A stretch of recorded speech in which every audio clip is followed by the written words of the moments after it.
Olá, sejam bem-vindos aqui ao canal do JP, onde você encontra o seu conteúdo sobre o futebol carioca. Hoje, numa versão um pouco diferente. Hoje sem edição, hoje gravando um vídeo aqui improvisado. Estamos sem a nossa parte onde a gente consegue gravar o nosso vídeo com tranquilidade. Portanto, hoje um vídeo um pouco mais improvisado, mas sem deixar vocês sem o conteúdo. E os assuntos de hoje é a rodada desta quarta-feira do futebol carioca. O Flamengo foi o único time dos 4 do Rio de Janeiro que conseguiu garantir a vitória. Vasco, Fluminense e Botafogo ficaram no empate. Nenhum carioca perdeu, mas somente o Flamengo ganhou. Vamos falar um pouquinho sobre isso aqui hoje neste vídeo no canal do JP. E aproveito para falar para você que está aí me ouvindo para poder deixar o seu like aqui neste vídeo e se inscrever aqui em nosso canal. Estamos tentando chegar aí aos 100 inscritos, estamos aí na meta. Eu conto com você para poder estar nos ajudando neste início do nosso canal aqui, o canal do JP, onde todos nós juntos vamos na onda do esporte.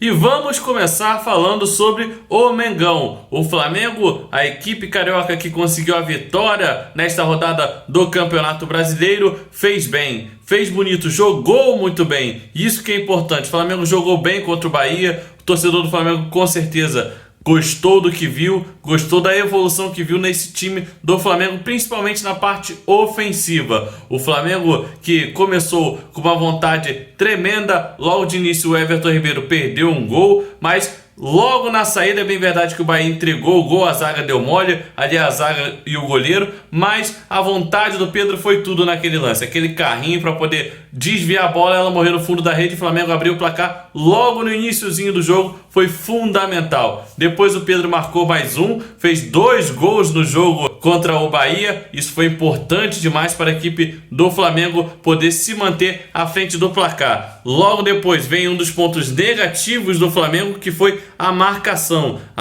na lateral, dando bastante espaço para a chegada na linha de fundo, e no cruzamento na área o miolo do Flamengo, que também foi outro ponto negativo, deixou ali o Rodriguinho marcar o gol do Bahia, 2-1. Depois, numa linda jogada, bola de pé em pé, bem construída, toca ali, toca aqui, não tá comigo, quando foi ver, já estava na cabeça de Arrascaeta, que botou no fundo da rede, o Flamengo fez 3-1, logo depois o Bahia diminuiu com o Elber, uma falha ali do Gabriel Batista. É bem verdade que a gente sabe que ele estava ali no seu primeiro jogo ali no Campeonato Brasileiro, tudo bem, mas deu mole o Gabriel. A bola estava nas mãos dele, ele soltou e depois quando o Elber chutou, a bola passou entre ele e a trave. Foi falha do goleiro rubro-negro.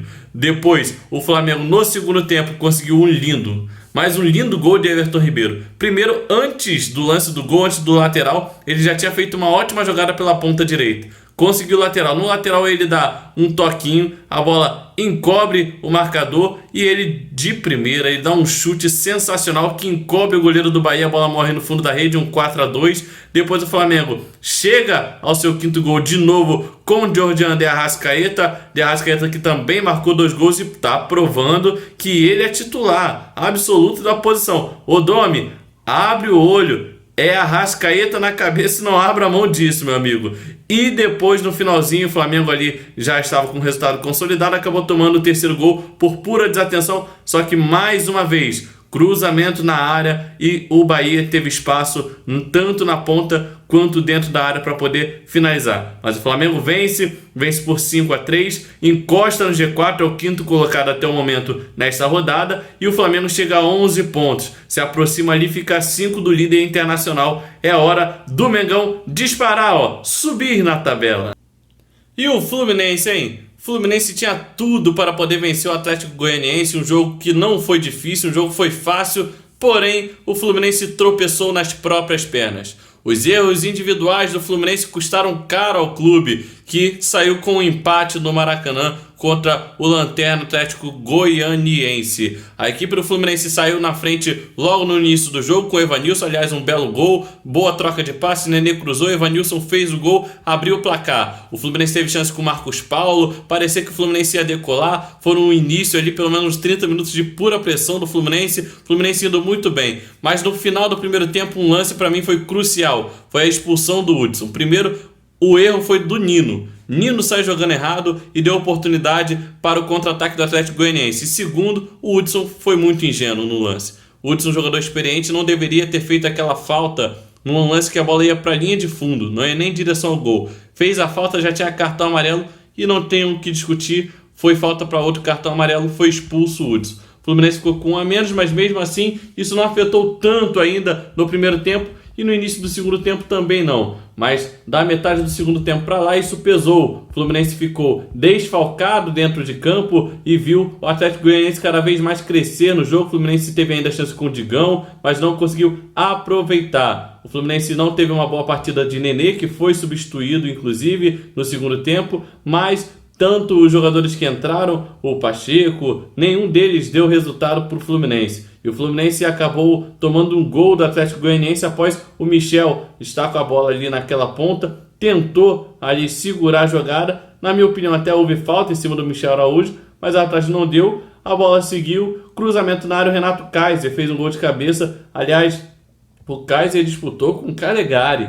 Aí é covardia, né? O Calegari não vai ganhar dele no alto. Era para estar ali um dos zagueiros do Fluminense disputando com ele, principalmente o Nino, que é o zagueiro pela direita. Portanto, o gol do Atlético Goianiense 1-1 e esse foi o resultado final. O Fluminense saiu com um empate amargo do Maracanã. O Fluminense que poderia ter ultrapassado o Vasco da Gama, ter subido na tabela e amanhã, quem sabe, tem o jogo do São Paulo contra o Atlético Mineiro. O Fluminense poderia até mesmo estar acima do São Paulo e estar na vice-liderança, mas dorme com o empate, chega a 11 pontos. Fica ali na parte do G4 ainda, mas torcendo para não ser ultrapassado por ninguém nessa parte aí de amanhã.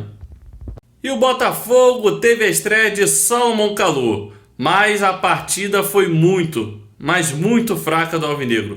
O Botafogo não criou grandes oportunidades e teve mais um gol anulado pelo VAR. Esse foi praticamente o resumo do jogo. Kalou até atuou bem, se movimentou legal, teve chances, teve finalização de fora da área, participou ativamente do jogo, deu um passe para quase um gol do Botafogo, se movimentou, fez a parte dele para um jogador que não joga desde novembro do ano passado, porém não foi suficiente para garantir a vitória do Botafogo. O Botafogo fez até um gol com o Luiz Henrique, mas o Luiz Henrique estava impedido, isso não tem como contestar, o Luiz Henrique realmente estava impedido e o VAR anulou. O que alguns botafoguenses estavam reclamando foi de um possível toque de mão que geraria um pênalti antes do impedimento, mas o VAR não interpretou assim e mandou seguir. Mais uma atuação do Botafogo ruim, sem criação. O Botafogo, é bem verdade, não tomou sustos. O Gatito fez 2 boas defesas, mas não tomou sustos no jogo. Mas o Botafogo também não criou. O Botafogo não teve o Bruno Nazário presente bem em campo. O Botafogo não teve um Pedro Raul que deu trabalho lá no comando de ataque. O Luiz Henrique foi mal mais uma vez. Então o Botafogo não teve criação, ficou dependendo muito dos seus jogadores e com isso ficou apenas num 0-0. Botafogo em 16º lugar, na beira ali da zona do rebaixamento,